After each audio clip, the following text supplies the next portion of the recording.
Winter of 1887, a construction crew renovating the foundation of an abandoned Catholic orphanage in rural Pennsylvania made a discovery that would haunt them for the rest of their lives. Beneath the floorboards of what had once been the dining hall, they found 93 small wooden crosses, each carved with a child's name and a date spanning from 1834 to 1851. What made this discovery truly disturbing wasn't just the number of crosses, but the fact that according to church records, Santa Eulalia Orphanage had housed exactly 93 children during its 17-year operation. The workers immediately contacted the local authorities, but before any investigation could begin, representatives from the Diocese of Philadelphia arrived and confiscated all evidence, claiming it was sensitive church property. The construction was halted, the building was demolished within a week, and the workers were paid substantial sums to sign agreements never to speak of what they'd found. For over a century, the truth about Santa Eulalia Orphanage has remained buried, but recently discovered letters and testimonies reveal a story so disturbing that it challenges everything we thought we knew about religious charity in 19th century America. Before we continue with the story of Santa Eulalia Orphanage, this channel isn't for everyone. Only for the bravest souls who dare to uncover the darkest mysteries hidden in America's religious history. Few channels dare to tell the stories we tell here, stories that reveal the shadows behind sacred walls.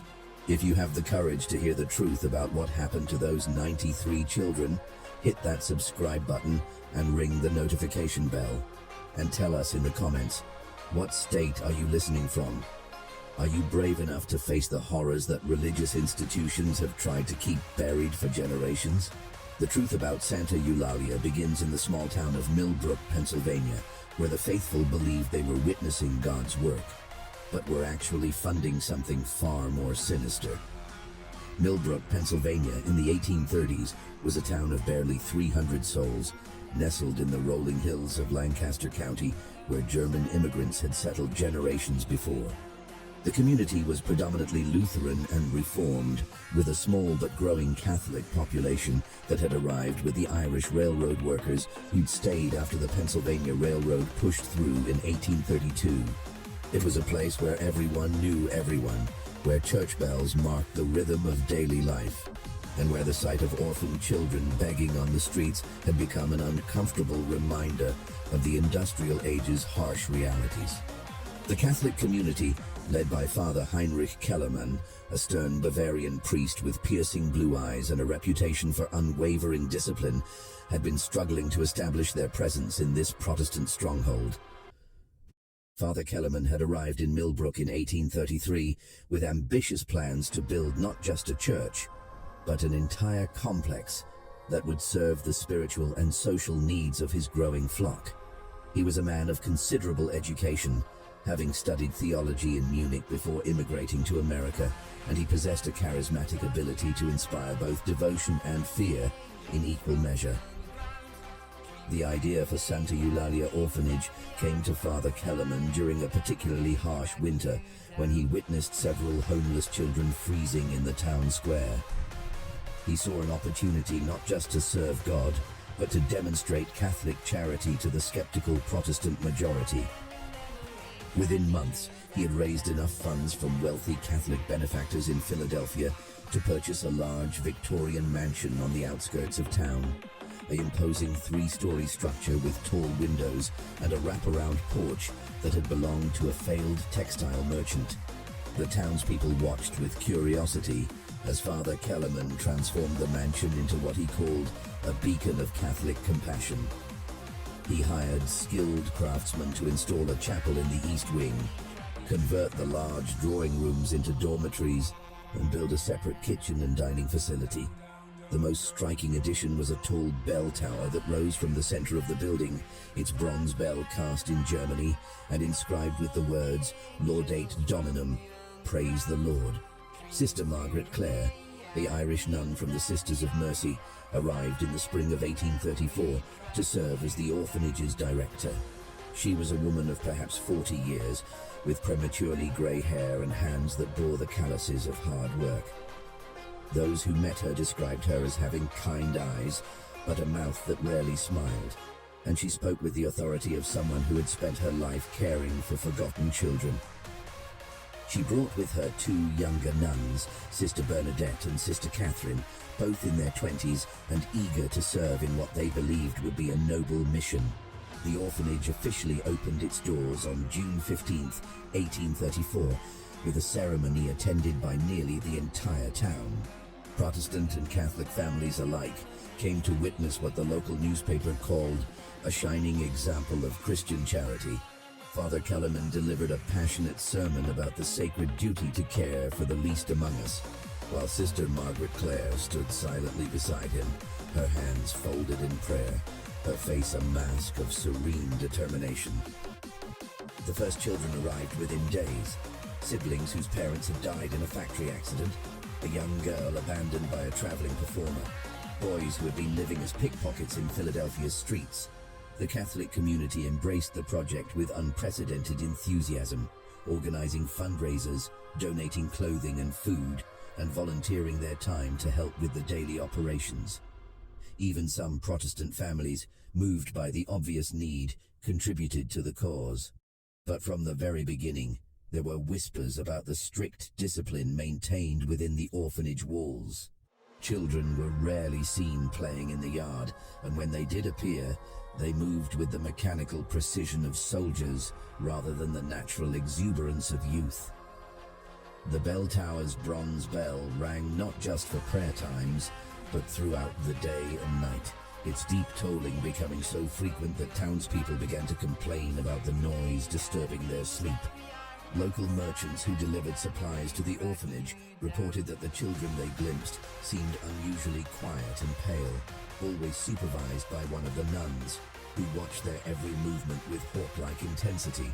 When townspeople asked about visiting or touring the facilities, Father Kellerman politely but firmly explained that the children require a structured environment free from outside distractions to properly develop their moral character.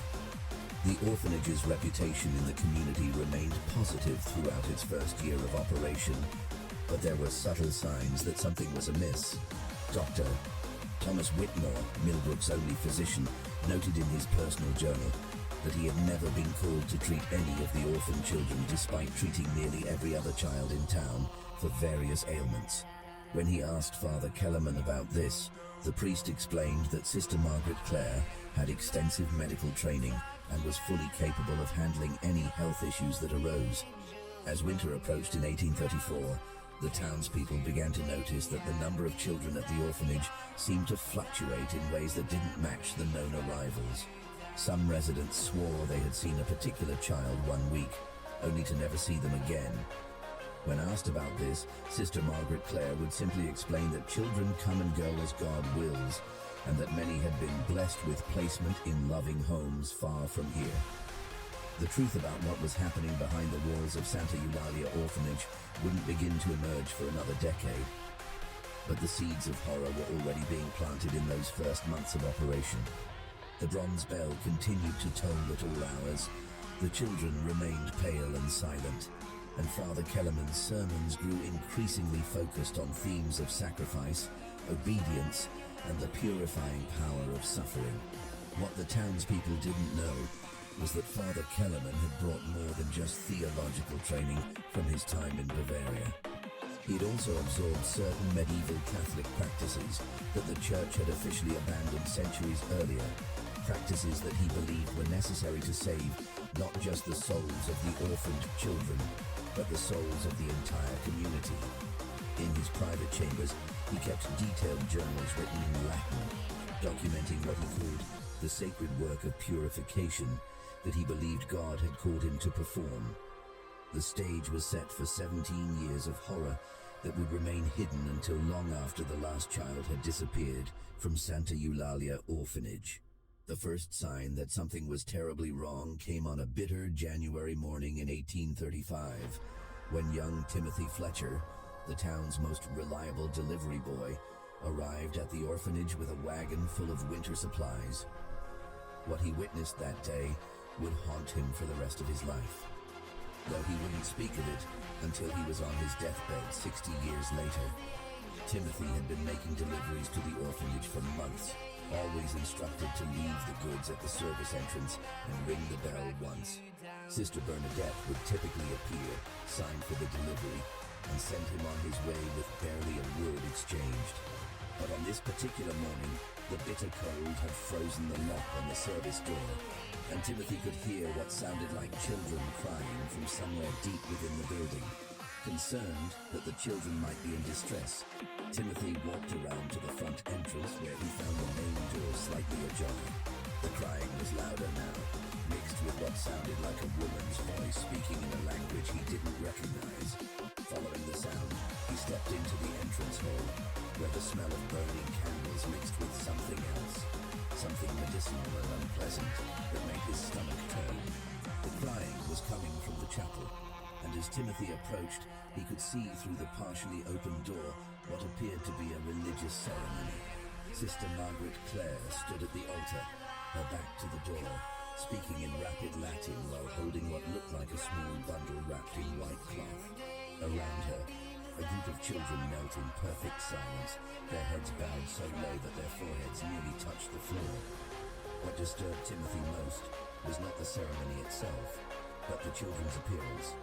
Even from behind, he could see that their clothing was torn and dirty, their small bodies seemed unnaturally thin, and some appeared to be shaking, though whether from cold, fear, or illness he couldn't tell. The white bundle in Sister Margaret Clare's arms seemed to be moving slightly, and Timothy realized with growing horror that whatever was wrapped inside was alive. Suddenly, Sister Bernadette's voice cut through the chapel's silence. Who dares to disturb the sacred word? Timothy spun around to find the young nun standing directly behind him, her face twisted with rage he had never seen in any religious person. Her usually neat habit was disheveled, and her hands were stained with something dark that didn't look like ink. I will be surprised. Timothy stammered, backing toward the door. The service entrance was frozen and I heard crying. There is no crying here, Sister Bernadette said, her voice now eerily calm. Only prayer, only the holy work of purification. He stepped closer to Timothy and he could smell something metallic on her breath. You will leave now, and you will speak of this to no one. The work we do here is sacred, but it is not for the understanding of common people. Timothy nodded frantically and stumbled toward the door, but Sister Bernadette's hand shot out and grabbed his wrist with surprising strength. Swear it, she whispered.